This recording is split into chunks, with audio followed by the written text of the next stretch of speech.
Okay, I'm going to rattle through the content types. Now, I'm guessing you all know, when I say a blog, you know what a blog is.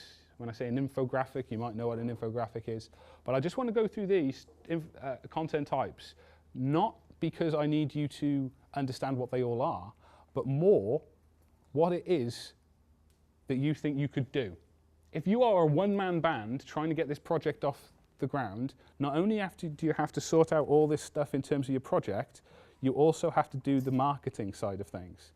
So if there's something, if you've got, say, access to a camera and a simple editing suite, video might be the thing for you. But if you hate using video and you prefer the kind of like presentation stuff, you know that maybe video isn't the right thing for you.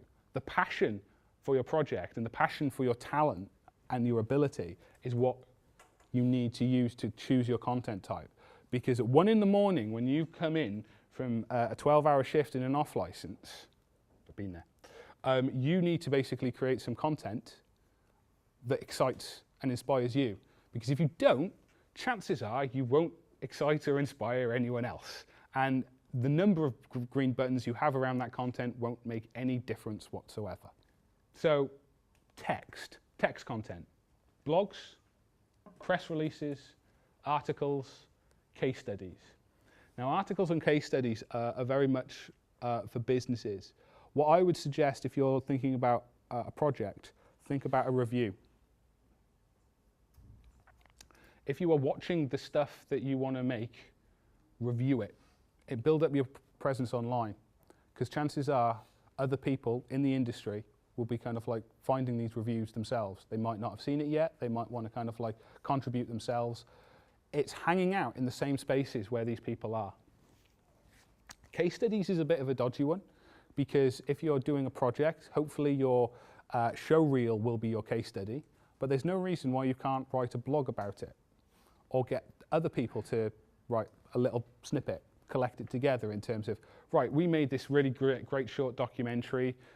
Bert was on camera, Ernie was kind of like directing, and Big Bird was actually producing from behind the scenes. Yeah, and their experiences. Okay, audio. If you go to somewhere like Sheffield Dock Fest, chances are there'll be people up the ladder from you. Now, we've already heard about Jamal Edwards. And there are people out there online at the moment doing very similar things in niche industries. So if you can, take your smartphone with you with a voice recorder app.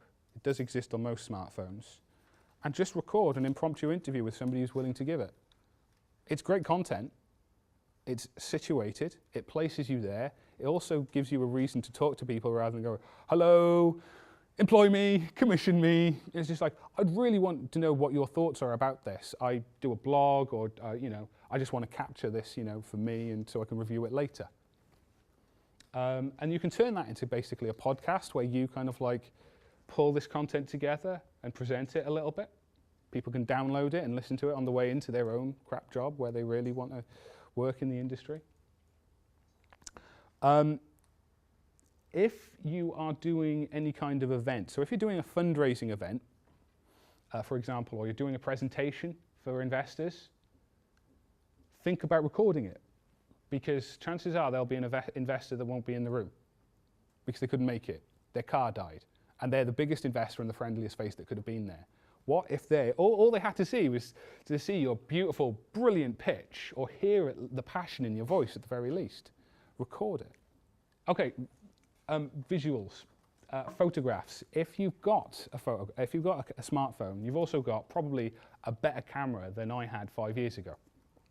So there's no excuse for not taking photographs. You've kind of like probably uploaded it on Facebook or on Twitter just to kind of show your friends what you're doing. But if you're thinking about your audience, if you're thinking about what the people that you're trying to attract and approach, capture those moments. If you are doing a documentary on, say, it was you doing the Guantanamo, photographically document your journey. So if you have to kind of like go and, I don't know that much about it, I'm afraid, but say kind of like Help for Heroes, there's a Help for Heroes kind of like event and you want to get their opinion, photograph. even if it's kind of like got your arm in shot and you're kind of like literally just got the background in and it's like click, it's good content. The audience will kind of like relate to it and it'll place you somewhere. Infographics, again, this is for businesses, but it could be quite useful in terms of articulating the facts and the figures behind your documentary or project. So if you wanted to kind of like do something environmental, for example, you could basically create a graphical representation of all those stats that people in your audience who would chances are watch your documentary share. So if one person sees it and likes it, chances are somebody else will see it because they've highlighted it. And if they share it, if it's that good, if it's that valuable, if you've caught their attention, you'll get in front of a larger group of people.